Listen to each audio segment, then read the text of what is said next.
بسم اللہ الرحمن الرحیم۔ بریڈ فورڈ کینیڈا میں جلسہ یوم مسلح موعود۔ رپورٹ توصیف احمد ریحان، سیکریٹری اشاعت، بریڈ فورڈ ایسٹ، کینیڈا۔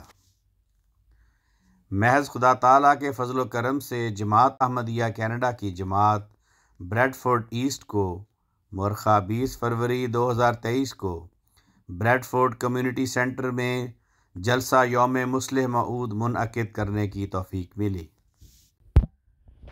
جلسہ کے آغاز سے قبل مغرب اور عشاء کی نمازیں ادا کی گئیں۔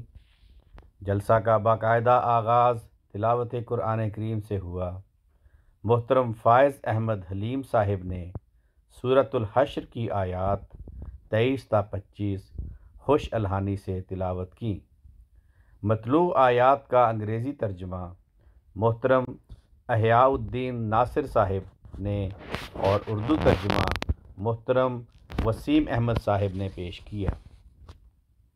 حضرت مسلح موعود رضی اللہ عنہ کے بارے میں نظم اے فضل عمر تیرے اوصاف کریمانہ مکرم مبارک احمد صاحب نے خوش الحانی سے پیش کی۔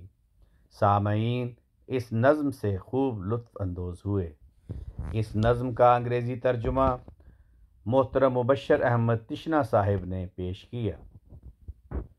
محترم توصیف احمد صاحب نائب صدر جماعت احمدیہ بریڈ فورڈ ایسٹ نے اردو زبان میں پیش گوئی مسلح موعود کے الفاظ پیش کیے۔ پیش گوئی کے الفاظ کا انگریزی ترجمہ جو حضرت چودھری ظفر اللہ خان صاحب نے کیا تھا، محترم توصیف احمد ریحان صاحب نے پیش کیا۔